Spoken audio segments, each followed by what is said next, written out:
अब हम करेंगे क्वेश्चन नंबर 25। क्या दे रखा है इस तरह से। अब देखो हम लोग वो एक हमारा जो चलता है integration F of X is equal to, अगर ज़ीरो से ए है, ज़ीरो से A F of X A minus X D X. सबसे ज़्यादा जो हमारी प्रॉपर्टी यूज़ होती है वो ये वाली है, लेकिन यहाँ पे हम लोग ये वाली प्रॉपर्टी यूज़ नहीं कर सकते क्योंकि पाई बाई 4 है। पाई बाई 2 होता तो कुछ सोच भी सकते थे, लेकिन तब भी कोई फ़ायदा नहीं निकलता। लेकिन पाई बाई 4 है तो क्या ही यूज़ करेंगे। तो इसमें हम लोग क्या यूज़ करेंगे, थोड़ा सा दिमाग। यहाँ पर देखो ये है हमारा साइन की पावर 4x प्लस कॉस की पावर 4x। अब देखो साइन की पावर 4x प्लस कॉस की पावर 4x, इसको हम लोग लिख सकते हैं sine square x plus cos square x का होल स्क्वायर। और जब इसका स्क्वायर खोलेंगे तो इसमें प्लस 2ab वाला टर्म आएगा, तो जो 2ab टर्म आ रहा है उसको हम लोग माइनस कर देंगे, sine square x cos square x.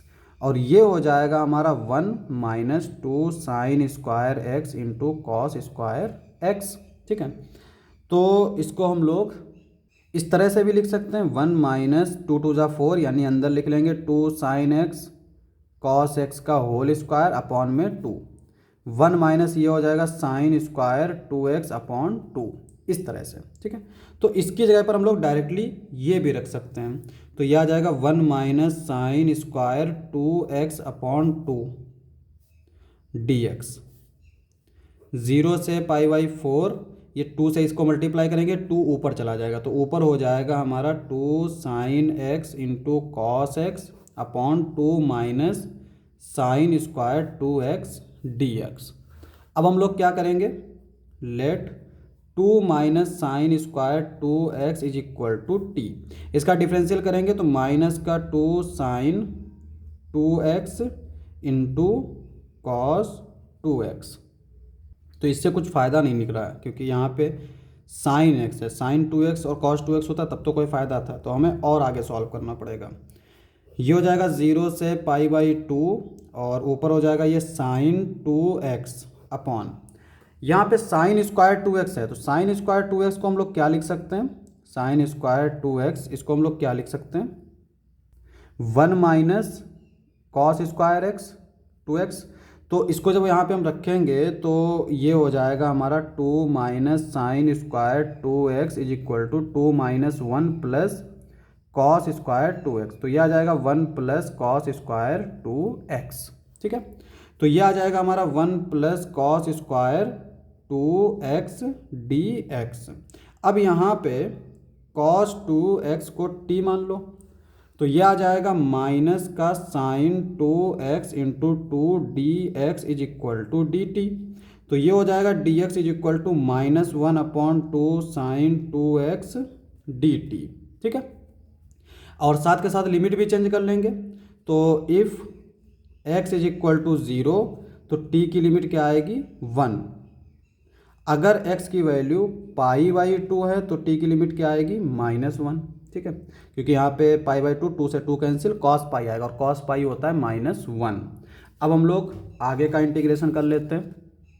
तो ये जो इंटीग्रेशन है ये हमारा किस टाइप का हो जाएगा, देखो ये हो जाएगा हमारा 0 से पाई बाई 2 था, तो अब हो जाएगा -1 से -1। ठीक है, तो ये हो जाएगा 1 से -1 और साइन 2x को अभी ऐसे ही लिखा रहने देते हैं, 1 प्लस कॉस 2x को t मान लेंगे तो ये टी स्क्वायर और dx की जगह पर आ जाएगा माइनस का 1 अपॉन 2 साइन 2x dx, ये आ जाएगा। ठीक है, अब यहाँ पे ये साइन 2x है, साइन 2x कैंसिल आउट, -1/2 बाहर लिख लो, 1 से -1, 1 upon 1 plus T square D T. इसका इंटीग्रेशन कर देते हैं डायरेक्टली, या फिर जो है हम लोग जानते हैं कि अगर फंक्शन इवन होता है तो प्रॉपर्टी लगा देते हैं 2 टाइम्स वाली, लेकिन छोड़ो इसको डायरेक्ट ही हम लोग इंटीग्रेशन कर देते हैं। तो ये हो जाएगा tan इनवर्स t, लिमिट रख दो 1 से -1, तो ये आ जाएगा -1 अपॉन 2, अपर लिमिट रखेंगे तो tan इनवर्स -1 आएगा, -1 का मतलब -पाई/4, tan इनवर्स 1, tan इनवर्स 1 का मतलब पाई/4, माइनस माइनस प्लस हो जाएगा। और ये पाई बाई 2 आ जाएगा, तो बेसिकली आंसर जो है वो पाई बाई 4 ही रहेगा, क्योंकि ये 2 पाई बाई 4 आएगा, 2 से 2 कैंसिल, माइनस से माइनस कैंसिल, तो पाई बाई 4। यहाँ पे हम लोग एक चीज़ जो है वो शुरू से ही गड़बड़ करते आ रहे हैं, और वो है लिमिट। यहाँ पे पाई बाई 4 था, ये भी पाई बाई 4 होगा, ये भी पाई बाई 4 होगा, तो लिमिट हमने गलत से रखी। तो टी की वैल्यू 0, एक्स की वैल्यू 0 रखी तो टी की वैल्यू 1 आ गई। लेकिन अगर एक्स की वैल्यू हम लोग पाई बाई 4 रखेंगे तो टी की वैल्यू 0 आएगी। ठीक है, बाकी सब सेम है, बस यहाँ पे ये 0 हो जाएगा और ये 0 हो जाएगा और ये 0 हो जाएगा। जब ये 0 हो जाएगा तो यहाँ पे 0 ही आएगा। माइनस माइनस प्लस, 2 4 ज़ा 8, तो ये पाई बाई 8 आएगा। तो ये हमारा आंसर हो जाएगा।